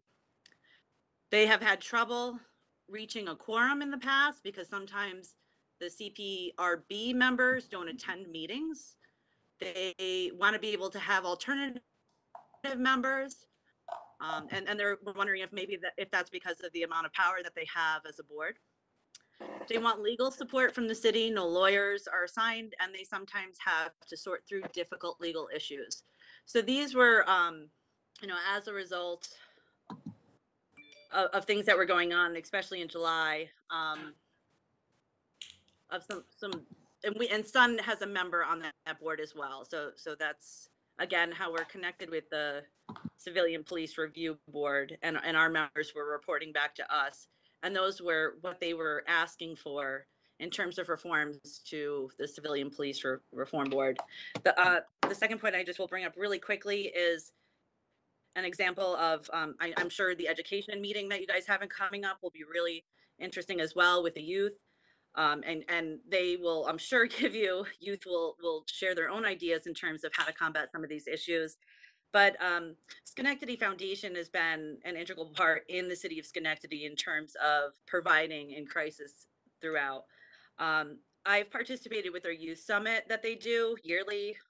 Didn't happen this year. But they get volunteers and folks around to facilitate conversations with youth, and the youth are charged with solving problems. Some quality of life problems might be addressed through a youth summit, similarly done like a World Cafe. And I also do the Thriving Neighborhoods through the Schenectady Foundation, which again is an excellent model and strong force that we have in our city. Some folks from our neighborhood talked about, the Northside Little League, getting the police participating and rebuilding that space, project-based approaches to working with the police on something that improves our communities, including those seemingly minor quality of life issues. Thank you. Thank you, Christine, and thank you for focusing your comments on potential solutions. Again, I'm trying to get to everyone. We have about 20 minutes left.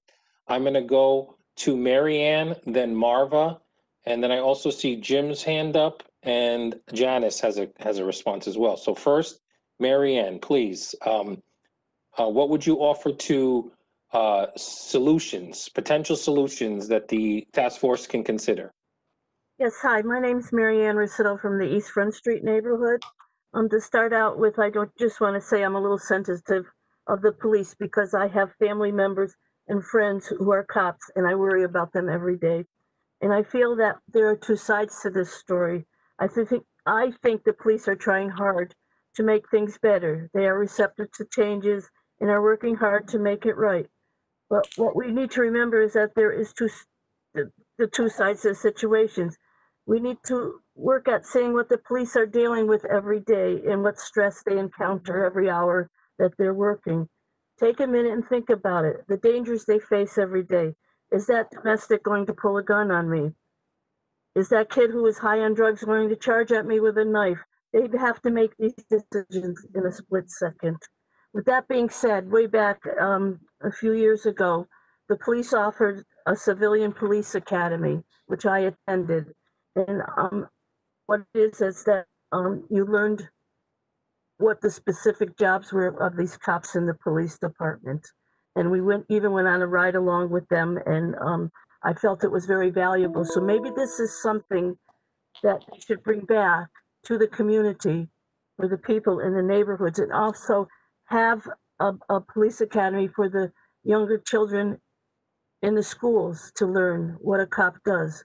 So it may entice them to want to become a policeman and learn. And doing this police academy is how I met a lot of these policemen also. So this is just one of the ideas I wanted to offer. Thank you. Thank you, Mary Ann. Again, if for some reason we don't get to everyone tonight, the task force is collecting, or if there was a question we didn't get to this evening that you'd like to offer a response, you can certainly send those written responses to the SPD collaborative email. Marva, we have Marva, Jim, and then Janice. Please, Marva. Yes. Schenectady usually used to had police officers riding bikes in the community. So we could have that again. But the only thing is that the police officers cannot ride it when it's snowing. So they would have to use the cars. And that is a very good idea for them to come back riding the bikes in the community. That would be good. Thank you. Jim, did you have a hand up, sir? Yes, I did. Please go ahead. Just want to second the idea. I like the idea of diversified police cadets that someone brought up, where maybe they didn't have the required minimum, satisfy the required minimum qualifications, but they could be working on that as they work their way through college and so on, and to meet those qualifications.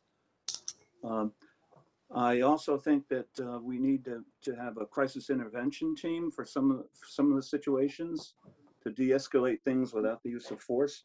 Now, I don't believe that that's going to entail taking funding from the police. I think everything I'm hearing talks about spending more money on safety and security.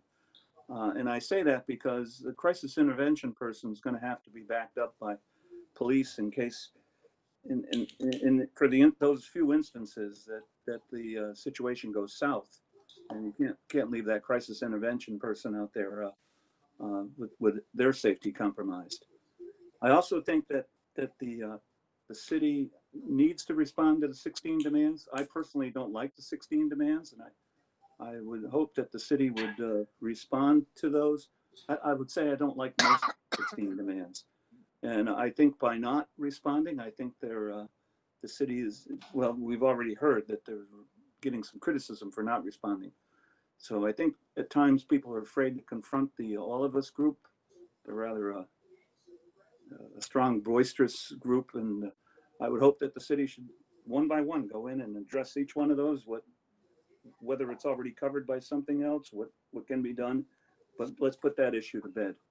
And hopefully it'll be a negative response. That's my opinion.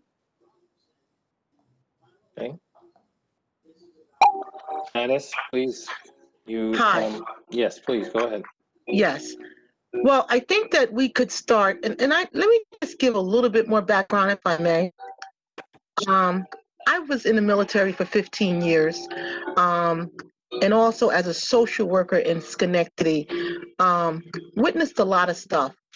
Training is very important. You know, as a military person, you know, we trained and we trained and we trained. We were always ready. And I'm proud to say that as a member of the United States military, that I felt that I was always ready to be activated if necessary. And if I was activated, there was a standard that we had to live by according to our training. You know, we have the Geneva Convention. So even though we were trained to go out and be in war if necessary, there were certain ways that we would have to act. So I believe that if our police force is trained on how to deal with certain communities and certain cultural individuals, that maybe they will carry out their duties a little better. because it is a hard job. I will tell anybody, being a police officer, we cannot take that job lightly. I have a cousin who just retired from the Detroit police force after being on the police force for 37 years. And he said to me, Janice, if we can get training better, that these people are not trained, our officers are not trained to kill. They're not trained to go in to just kill all the time. And maybe some of the outcomes would be different, but that's how they're trained. And I say that in addition to that, we have to not only talk the talk, but we got to be willing to walk the walk. And as a community, we have to be willing to embrace change.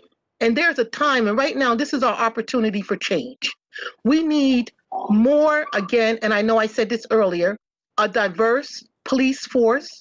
We need to, if that means enacting the affirmative action, if that means bringing social workers into our police force, if that means bringing support staff into our police departments to alleviate some of the things that they have to do, then those are the kind of things that we need to do.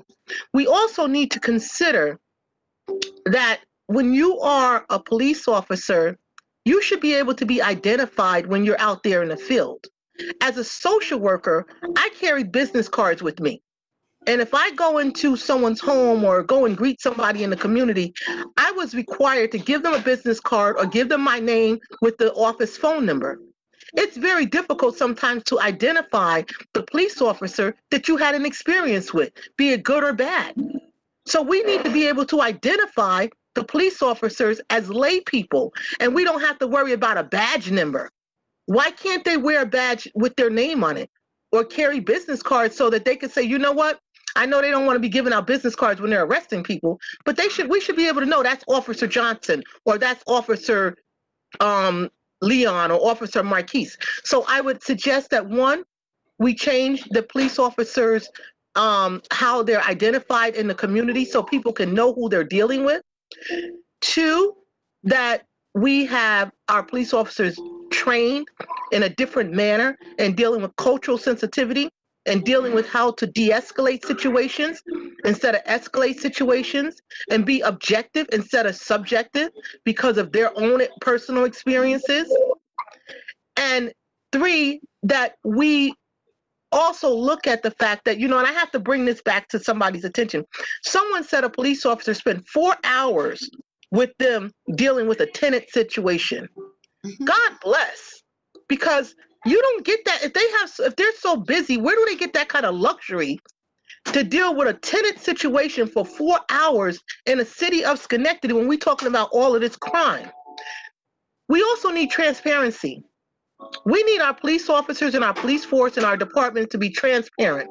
We want to know who they're profiling, if they're profiling. I'm not going to just say they are, but if they're profiling. But all of these stops and these young people that are getting stopped, I had an individual tell me that they got stopped because they got out of their car and basically they left their car running. I didn't know that was a law, that you can't get out your car and leave your car running. It was a young African-American male. He went into a store. His friend was outside standing there, but the police officer didn't know his friend was standing there.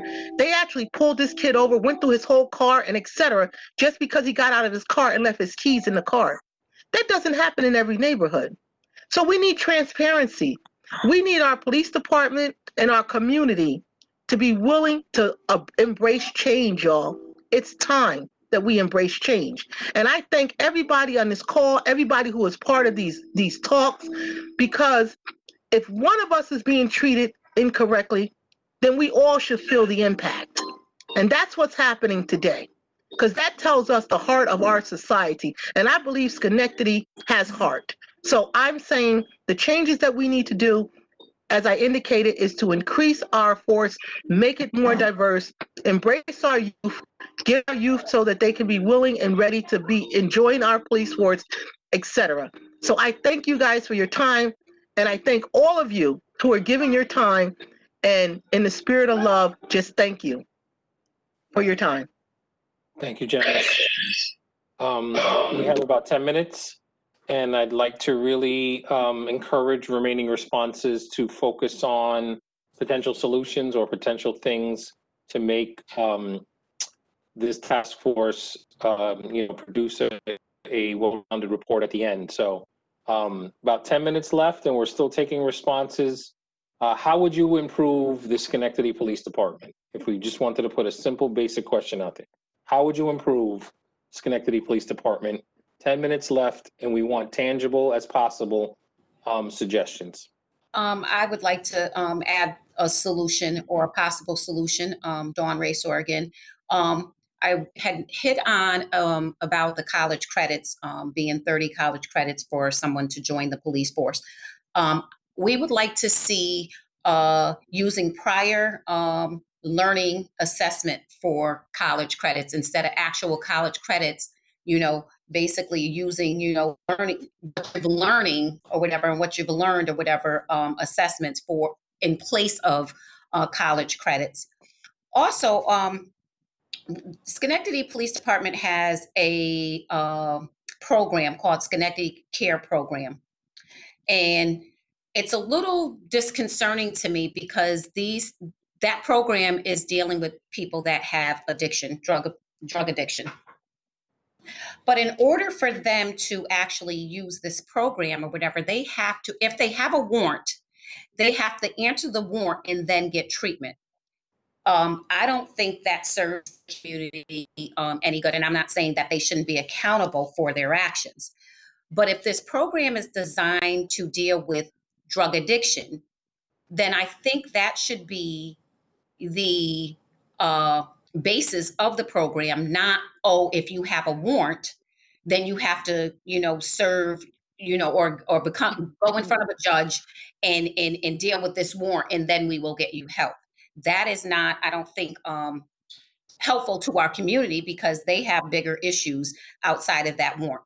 Now, once they enter the program and if they stay in the program or if they default, for some reason or another, then yes, right away or whatever, immediately you should go ahead and deal with those warrants. But it deters people from turning themselves in to get treatment, and so I don't think that really serves our community very well, because if you're familiar, or if anybody is familiar with Eagle and State Street, that area has a very, very high drug and crime ridden right there on that corner. I mean, there's drugs galore. You can, whatever drug you want, you can get it from Eagle and State Street. But you see some of those people, and some of those people may need help, but there are no outreach programs for them to actually seek help unless they actually enter into, a treatment facility. But they can't just walk into the police department and say, hey, I'm, reach my lowest. I want to get help. I heard about the Schenectady Cares program, but it's deceiving because they don't realize or whatever that they have to deal with their open warrant before they can actually utilize this program. So I think if we could change this somehow, I think it would be more beneficial to our neighborhood or whatever, in cooperation with them dealing with their warrants, but getting them help or whatever, and them realizing, okay, once we get you to a certain place, you have to take accountability, and in a clean mind, and a person that really wants help or whatever is going to be able to take accountability and say, you know what, I have to be responsible for my actions or whatever, and I know I was wrong because I'm trying to do the right thing. Thank you, Dawn. James, Okay, I we've would like to. got, I'm sorry, we've got about 5 minutes left, and I would just call for any kind of closing wrap-up comments. Again, tangible, productive things that the task force can consider. Jason, I'd like What I to would share like to say something. Oh, okay, one at a time, please. Marva, Maybell, and Kim Lee, go ahead. I would like to see the police interact more with the kids playing basketball with the young kids. The young kids out there need some help out there, and I would like to see the police interact with them more often. Thank you. Thank you. Maybell and Kim Lee.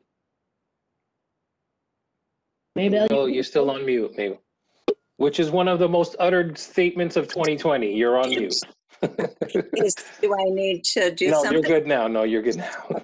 Okay. I wanted to reiterate support for the mental health unit because I think people that are in the midst of a mental health crisis don't often respond well to the kind of a police intervention. So I also think our mental health resources are quite limited, and this is something that would need funding for it to work well. I think that someone else brought up transparency. There needs to be transparency and consequences for police misbehavior. And that's a tough one because sometimes the union is a barrier, and we have a current case right now.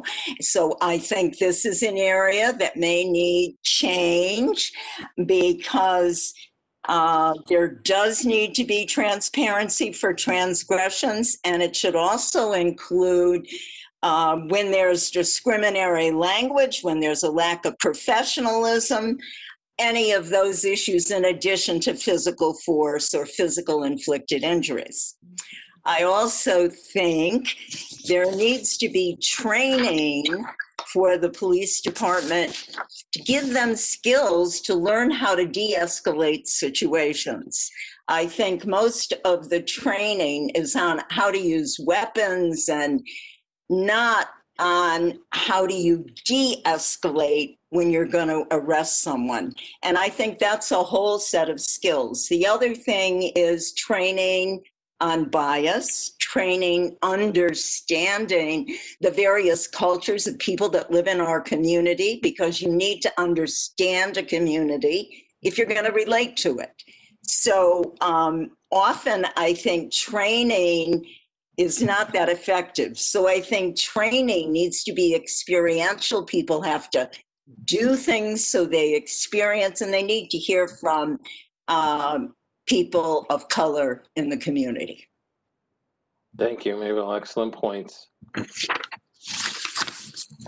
Jason, the thing that I'm sitting here thinking, you know, with COVID going on and many of us, you know, we can't interact with each other, which that's how you build relationships, you know, face-to-face, people-to-people. So how do we get beyond that?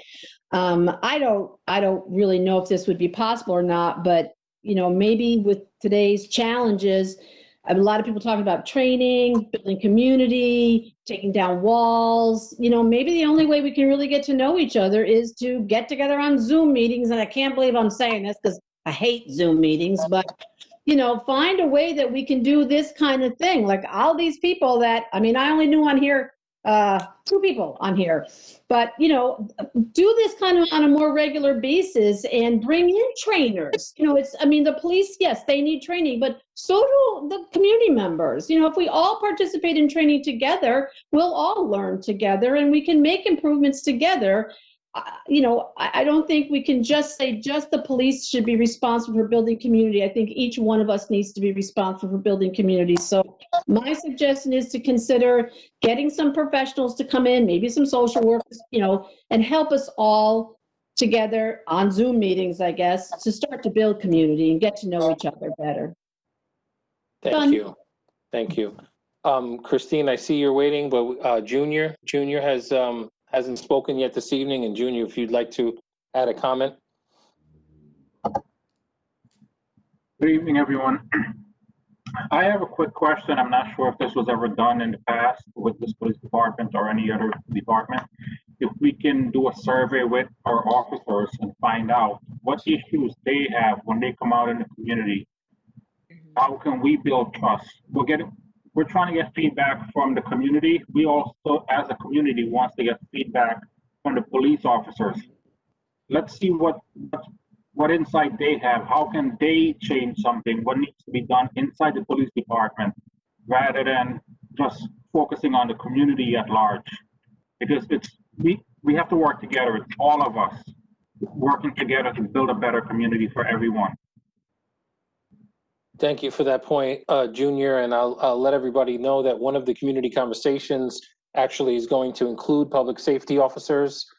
So we will have a session like this of individuals who serve in that capacity in some way, shape, or form. So that will be a chance for some input from within. And again, those perspectives, as well as everyone's, will be reflected in the final report. But that's an excellent point. It's going to be the effort. It should be a reciprocal conversation. Christine, you have our last statement, and then I'm going to turn it back over to the chief and mayor. I think Junior put it really well. My question was, are the patrol officers, is everyone in the department following these conversations? Because it feels like that kind of voice is lacking, and just interested in hearing what their feedback is from having all these difficult conversations, and hope that these difficult conversations continue, because they have proven, in my experience, to be enlightening and can go off into rogue groups and continue to trickle down just from having, a few people who are able to communicate and through these difficult conversations. Thank you, Jason. Great job. Thank you. And again, just a reminder, I see about 5 or 6 officers right here in the conference room, and that conference room has participated in all of these calls. And again, we will have a session expressly with public safety officers where we will hear their perspectives on these issues. So with that, we are 1 minute over. I appreciate everyone's time on this call tonight. As I stated from the beginning, we're not going to be able to solve all of these issues in 2 hours, but your active engagement is integral to this process. And again, if there was a question from our list that you really wanted to answer and you didn't, you can submit that in written form. Or if you have any further suggestions or comments, you can submit those to the SPD Collaborative email, which is where you received tonight's invite and agenda. So that is it for me. I appreciate everybody's participation, and I'm going to turn it over to the chief and mayor for a final statement. Thank you, everyone. Thank you. I just want to thank Jason. Appreciate everyone being part of this tonight. Great discussion, good points, raises people's awareness of what people are thinking, potential areas of improvement. And we look forward to continuing this discussion and this process. Turn it over to Chief Clifford. Thank you, Mayor. I also would like to thank everybody for for this discussion tonight. Took pages of notes, so we were listening here. One thing before we all go, I just wanted to answer Kimley's question, because I thought it was important that I give you an answer when you asked about if there's any models that we use currently, especially for community policing. And it's fair to say that when President Obama's task force on 21st century policing first came out in May of 2015, then Chief Brian Kilcullen started talking about it internally. And fast forward now to 2020, I can say that we model this policy internally here. There's 6 pillars of this of his report that we've adopted here at the police department. The first one is to build trust and legitimacy, and we've proven that by our focus on procedural justice and principled policing. We have 2 master instructors, and we talk about it yearly in training sessions. It's something that we continuously try to do here at the police department. The second pillar is policy and oversight, and I'm proud to say that, as it was already mentioned, that we became accredited by the state this year, and that shows that our policies are in compliance with the state's standards, and that there is oversight on the state level, that our policies are in compliance with them. The third pillar is technology and social media, and we went to body-worn cameras 2 years ago in order to embrace that technology so that we can review the actions that our officers are taking out in the community. For years, we've had in-car videos. So the embracing of that technology is something that we're proud of. In addition, we've had an increased social media presence over the last 2 years. The fourth pillar is community policing and crime reduction. And we've had now for the second year, now this is our second year of having our own Office of Community Engagement. It's got a lieutenant and a sergeant assigned to it, and they work closely with our Field Services Bureau chief on really looking at crime in neighborhoods and seeing what can be done on a community policing level. So it is something that we've been working on. The fifth pillar is training and education. And it's fair to say that, thankful for the mayor and the city council. Each year we make a major investment in training and education. It's always a focus of ours. And the last pillar is officer wellness and safety. And I can tell you that it is a focus of ours because we understand that our officers have to be well to be out there to serve the community. It doesn't do anybody any good if we have an officer out there who's not really up for the job and they're themselves are in crisis. So we talk about it often here. We have a peer support team, and we want to make sure that our officers are at the top of their game when they're out there serving the community. So it's also fair to say that we research, I research myself personally, but also all of my command staff research other models that we can replicate. Chicago and New York City are two agencies that we follow very closely on what they're doing. And we also are following what Newark, New Jersey has been doing with community policing and engagement. So I hope that answers your question as far as that goes. And again, thank you, everybody. Thank you, Jason. It was a very good meeting and we got a lot out of it. Thank you. Thank you for that information. I appreciate it. Okay, everyone. Again, we appreciate your time. And if you felt like there was something you didn't get a chance to say, you can submit that in written form to the SPD collaborative email. Have a great night. Stay safe and be well. Thank you. Thank you. Thank you. Thank you. Good night. Well done. Night.